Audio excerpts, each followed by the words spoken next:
we never left Eden after all. Maybe it was a kind of self-enforced exile.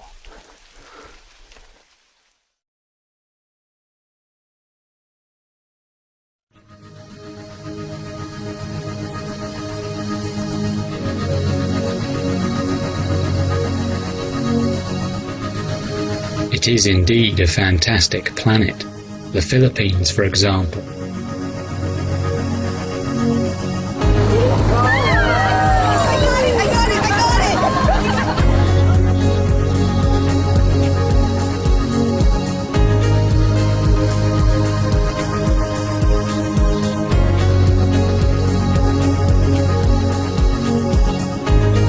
A vision of paradise, a perfect day, infinite blue sky, crystal clear water. Huts nestle unobtrusively in the jungle, looking rather like giant mushrooms.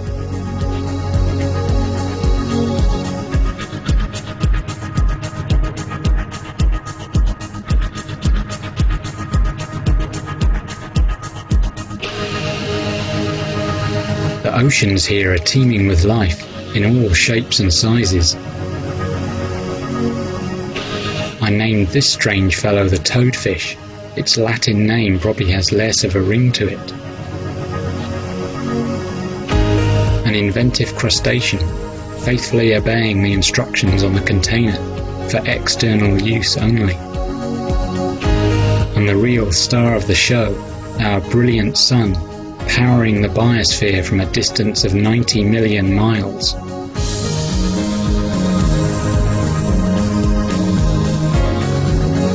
Travel, they say, broadens the mind. It certainly makes us aware of the diversity of the Earth's living surface.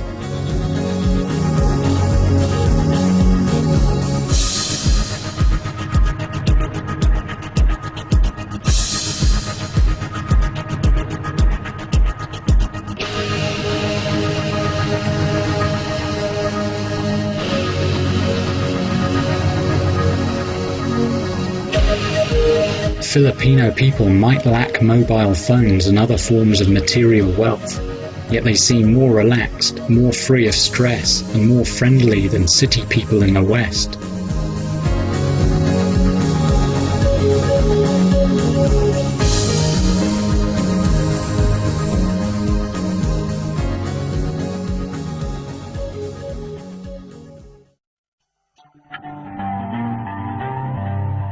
America. America, the ancient continent, is bigger and more formidable than America, the modern idea.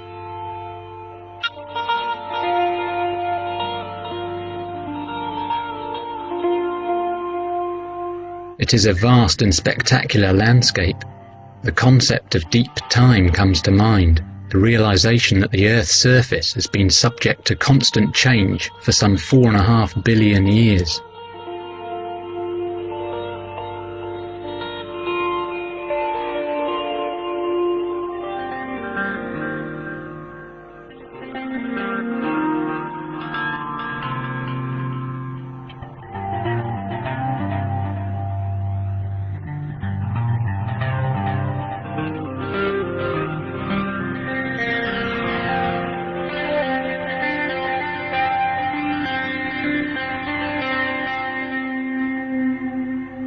Yosemite National Park.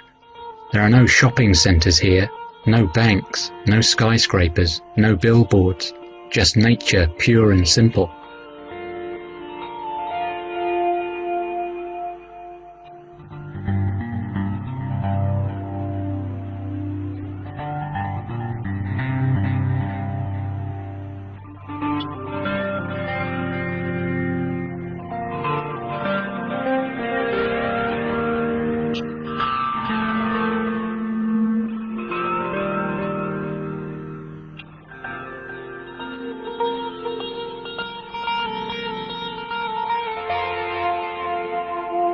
The giant redwood tree, one of the world's largest organisms, a staggering expression of DNA.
Australia, another inspirational continent, another taste of Eden.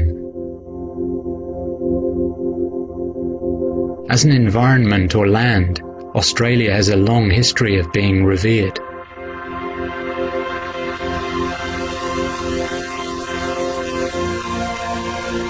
There's nothing like a walk in a Queensland rainforest to shake off the city.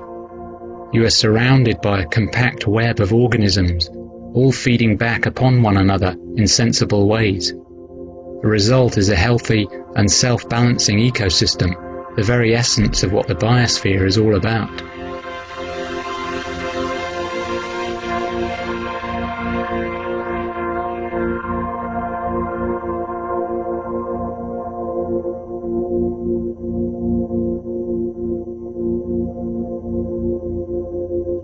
You get a real sense of the plasticity of organic life, the way it flexes and feels its way around, interweaving and interlocking.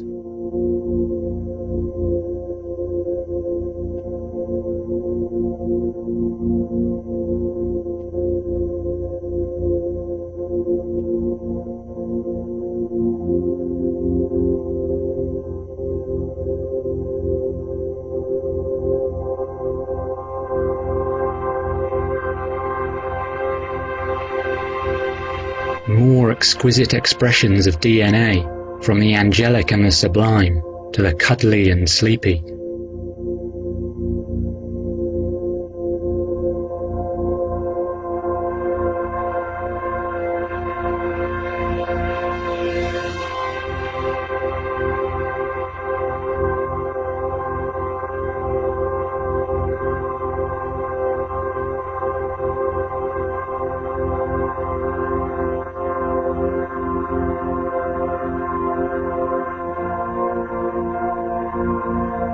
And look at this astonishing bird, the cassowary, whose ancestors were likely to have been dinosaurs. How does it manage to generate those iridescent colours on its neck? Somehow, its DNA has learnt to synthesize them from the fruit that it eats. Could we really imagine a clever chemist performing the same trick?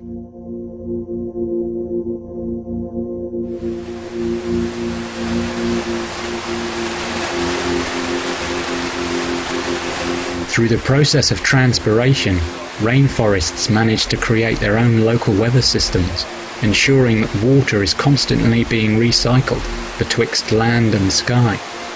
Destroying a rainforest interrupts the cycle and can leave a landscape dry and devastated. For some reason, this knowledge seems lost on many developers. Is it really feasible to sell a large legacy of integrated biological wisdom?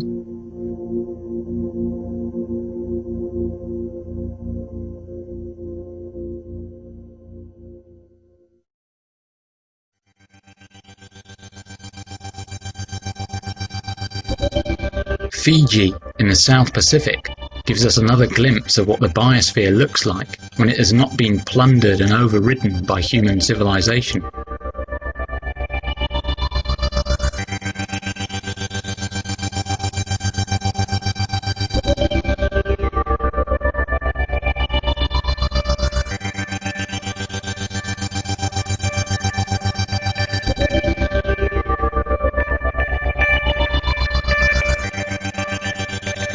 The isolated beaches in Fiji are dangerous. There are coral reefs out there which can astonish a man to death. Apart from the usual array of plastic bottles which are washed ashore, the beaches are strewn with seeds, shed by plants which have learned, through evolution, to use the ocean as an effective means of seed dispersal. Each seed is like a computer program, written in digital DNA